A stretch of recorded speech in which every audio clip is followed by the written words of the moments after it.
ఇక ఇక్కడ చూస్తే ఇక చూడండి, ఇంకో ఇది కూడా అట్లనే అనమాట. అంటే ఒక నిర్బంధం. ఇందిరమ్మ రాజ్యం అని చెప్పిండు కదా. ఇందిరమ్మ అనేటువంటి పేరు ఏమైనా వినపడితే ఇంతకు ముందుకు ఇంట్లో లేకపోతే పేదలకు సంబంధించిన ఏదో ఒకటి గుర్తుకొస్తుండే.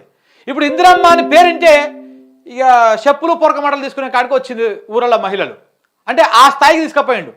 ఇక చూడండి, ఇందిరమ్మ రాజ్యంలో రేవంత్ ఎమర్జెన్సీ పాలన, సర్కారు అప్రజాస్వామిక విధానాలు, పోలీసులను అడ్డు పెట్టుకొని ప్రతిపక్షాల గొంతు నొక్కుతున్నారు, గాంధీ భవన్లో ఎఫ్ఐఆర్ తయారవుతున్నాయి, ప్రజాపాలన కాదు రాక్షస పాలన, సైకోలా వ్యవహరిస్తున్న రేవంత్ రెడ్డి. 100% సైకో రేవంత్ రెడ్డి అనొచ్చు. మరి మీరు దాంట్లో ఏం డౌట్ లేదు. సైకో రేవంత్ రెడ్డి అనడంలో తప్పేం లేదు, మీరు అనొచ్చు కూడా. ఎందుకంటే మొత్తం పరిపాలన అట్లనే ఉందని చెప్పి చెప్తా ఉన్నారు కదా.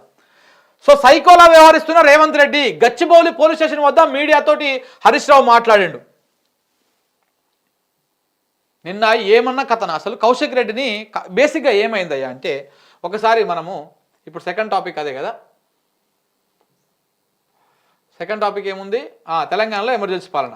ఇప్పుడు ఒకసారి తెలంగాణలో ఎమర్జెన్సీ పాలన గురించి మనం మాట్లాడితే,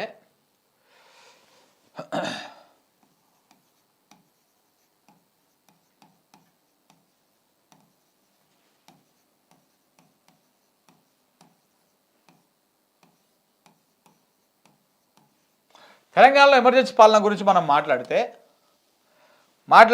నిజంగా తెలంగాణలో ఎమర్జెన్సీ పాలన నడుస్తూ ఉంది. ఎట్లా నడుస్తూ ఉంది చూడండి. ఒక జర్నలిస్టులు గ్రౌండ్కి పోయి రిపోర్ట్ చేసే పరిస్థితి లేదు. దాడులు, కేసులు. ఇప్పటికీ మన మీద ఎగ్జాంపుల్ చెప్తే 14 కేసులు పెట్టిరు. 1-2 కాదు, 14 కేసులు పెట్టిరు. ఎందుకు? మాట్లాడితే కేసు, ఏదైనా వార్త రాస్తే కేసు, ఏదైనా ముచ్చట చెప్తే కేసు, ఓ ట్వీట్ వేస్తే కేసు, వాళ్ళు మాట్లాడింది పెట్టినా కానీ కేసు, జనం మాట్లాడింది పెట్టినా కానీ కేసు. ఈ రకమైనటువంటి కేసులు పెడతా ఉన్నారు. ఇది ఒక నిర్బంధ పాలన. అంటే సరే, పొలిటికల్ లీడర్లు, ప్రతిపక్ష పార్టీలు ఇవి పక్కన పెట్టు, ఎందుకంటే వాళ్ళు నిర్బంధిస్తారు, వాళ్ళని వీళ్ళు చేస్తారు, వీళ్ళని అది పక్కన పెట్టు. జర్నలిస్టులు, ప్రజల వాయిస్ను వినిపించేటువంటి జర్నలిస్టులు, ప్రజల సమస్యలను ప్రభుత్వానికి నివేదించేటువంటి జర్నలిస్టులు, ప్రభుత్వానికి చూపించేటువంటి జర్నలిస్టులు, వీళ్ళ మీద కూడా ఎందుకు కేసులు పెడతా ఉన్నారు? ఎమర్జెన్సీ కాబట్టి. ఇందిరమ్మ ఎమర్జెన్సీ దాన్ని మరిపిస్తా ఉన్నాడు రేవంత్ రెడ్డి ఎమర్జెన్సీ. సో కాబట్టి ఇప్పుడు నిన్న కౌశిక్ రెడ్డి హరీష్ రావు మీద, ఫస్ట్ సినిమా ఎక్కడ స్టార్ట్ అయింది, హరీష్ రావు మీద ఆడెవడా ఆయన ఏం పేరు, కానిస్టేబుల్ కాదు, కేసు పెట్టినాడు, చక్రధర్ గౌడ్ అని, చక్రధర్ గౌడ్. వీడు ఏందో ఏమో. సో వీడు 4-5 పార్టీలు తిరిగిండు, చివరికి ఇప్పుడు కాంగ్రెస్ పార్టీలో జాయిన్ అయిపోయి ఈయన ఒక కేసు పెట్టిండు.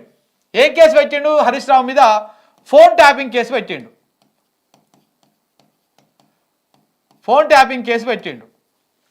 వితౌట్ ఏ ఆధారం లేకుండా ఫోన్ ట్యాపింగ్ కేసు పెడితే ఇది కొంత రాజకీయాల్లో సంచలనం అయింది. ఎందుకంటే మొన్నటిదాకా కేటీఆర్ని అరెస్ట్ చేస్తారని, కేటీఆర్ మీద కేసులని, ఇట్లా రకరకాల చర్చలు, లీకులు, మీడియా లీకులు ఇవన్నీ నడిచిపోయినాయి. తెలంగాణ మన కాంగ్రెస్ పత్రికలు అయితే మొత్తము అరెస్ట్ అయిపోతాడు రేపు ఎల్లుండి అని చెప్పేసి లీకులు ఇచ్చేసి ఈ ప్రయత్నం చేస్తే హరీష్ రావు వర్గం కొంత సీరియస్గా తీసుకున్నది హరీష్ రావు వాళ్ళు, బీఆర్ఎస్ పార్టీ చాలా సీరియస్గా తీసుకొని దాని మీద కొంత ప్రతిఘటన చేస్తా ఉన్నారు. వాళ్ళు కూడా హైకోర్టుకు పోయి దాని మీద హైకోర్టుకు పోయి స్టే తెచ్చుకున్నారు. ఇవన్నీ జరిగిపోయిన తర్వాత ఇప్పుడు కౌశిక్ రెడ్డి ఏం చేశాడంటే, ఇగో మీరు నిరాధారంగా పెడుతున్నారు కేసులు. ఈ కౌశిక్ రెడ్డి కొంచెం దూకుడు ఎక్కువైంది మనోడిది, కొంచెం తగ్గించుకోవాలి. బట్ కానీ నిన్న కౌశిక్ రెడ్డి ఏం చేశాడంటే, అంటే నువ్వు కంప్లైంట్ ఇవ్వడంలో తప్పులేదు, నేను కౌశిక్ రెడ్డిని కూడా ఏం సమర్థిస్తలే. ఈడ కంప్లైంట్ ఇవ్వడంలో తప్పులేదు.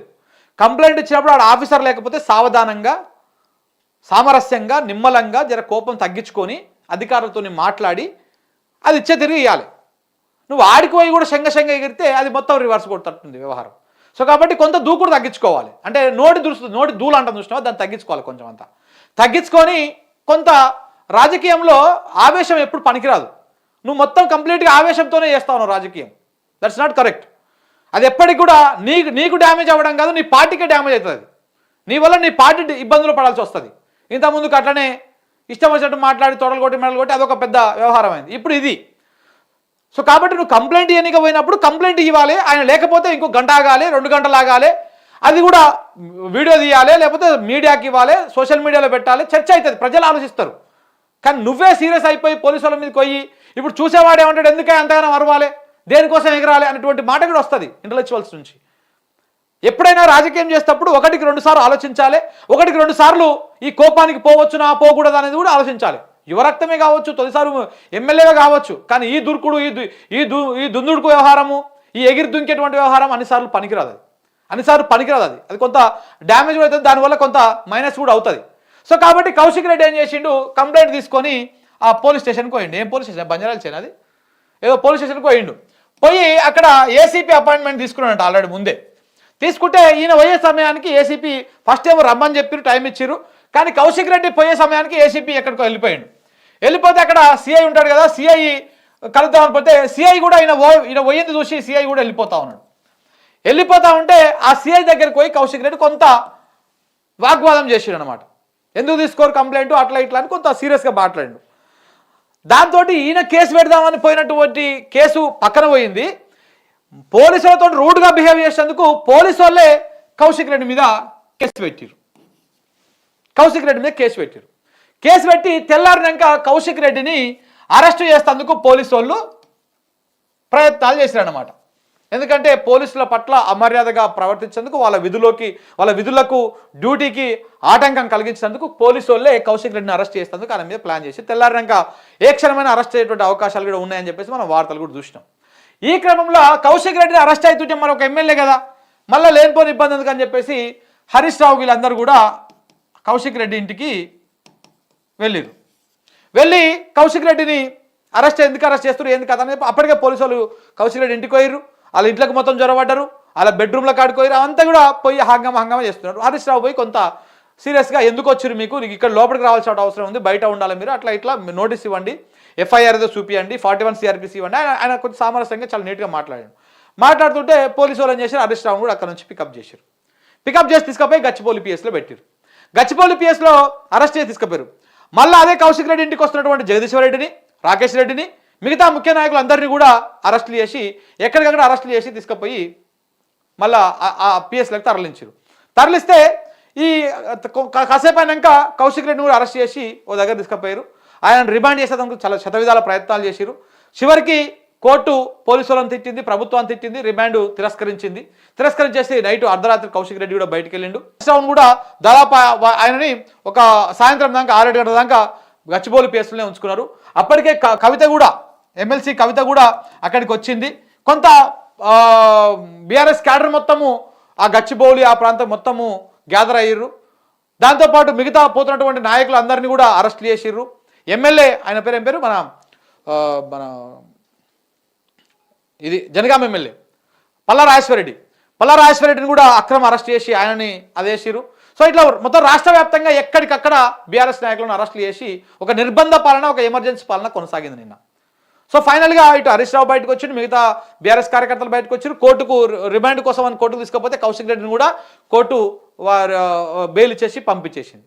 సో ఇది జరిగినటువంటి వ్యవహారం నిన్న మొత్తం ఎమర్జెన్సీ పాలన తలపించేటువంటి విధంగా ప్రతిపక్షాలు మాట్లాడొద్దు, ప్రజలు మాట్లాడొద్దు, జర్నలిస్టులు మాట్లాడొద్దు, ఇక మేధావులు అంటే మొత్తం కాంగ్రెస్ సంకలకు వెళ్ళిపోయారు. ఇప్పుడు ఆ మేధావులు ఎవరు మాట్లాడతలేదు. వాళ్ళకి నిజంగా అసంతృప్తి ఉంది, కానీ మొన్నటిదాకా ఈ కాంగ్రెస్ కోసమే వాళ్ళంతా మాట్లాడారు. ఇలా అదే కాంగ్రెస్ దుర్మార్గం చేస్తూ ఉంటే మాట్లాడతాం నోరు వస్తలేదు, మాట్లాడితే సిగ్గుపోతుందేమో అని చెప్పేసి వాళ్ళు మాట్లాడతలేరు. సో ఇట్లా మొత్తం వ్యవహారం అంతా కూడా ఒక నిర్బంధము, ఒక ఎమర్జెన్సీ పాలనను తలపించేటువంటి విధంగా నడిచింది నిన్నటి రోజున. నిన్ననే కాదు, తెలంగాణలో సంవత్సర కాలం నుంచి అదే నడుస్తూ ఉంది. తెలంగాణలో ఇందిరమ్మ రాజ్యం అనేటువంటి పేరు వినపడంగానే ఇందిరాగాంధీ ఎమర్జెన్సీ ఎట్లా గుర్తొస్తుందో రేవంత్ రెడ్డి ఎమర్జెన్సీ కూడా అట్లనే గుర్తొస్తుంది మనకి. ఇప్పుడు రేవంత్ రెడ్డి ఎమర్జెన్సీ ఆయనను కలవక ఆయన సాధారణ ప్రజలను కలవక కొన్ని నెలలు అవుతా ఉంది. ఏదో సభలకు ఇట్లా ఊపి బూతు మాటలు తిట్టి రావడం తప్ప ఆయన ఏం చేసేది లేదు. సో ఇట్లా ఈ వ్యవహారంలో భాగంగా మొత్తము ఈ తెలంగాణలో ఎమర్జెన్సీ ఎట్లా నడుస్తూ ఉందో ఇప్పటికి అర్థమై ఉంటుంది. మనం చూడలే లగచర్ల, అక్కడ చూడలే దిలావర్పూర్లా, మొత్తం ఎక్కడైనా సరే సమస్య ప్రజలు ఎదురు తిరిగితే ఎక్కడికక్కడ నిర్బంధం. ఏమైపోయి లగచర్ల రైతులు ఇంకా జైల్లోనే మగ్గుతున్నారు. వాళ్ళకి ఎప్పుడు బెయిల్ వస్తాయి? ఎప్పుడు వస్తాయి? వస్తాయా రావా? అసలు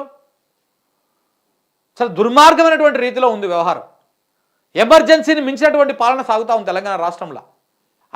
నేడు అంబేద్కర్ విగ్రహం వద్ద బీఆర్ఎస్ నిరసన, ఏడాదిగా ఓపెన్ చేయకపోవడం పైన ఆగ్రహం.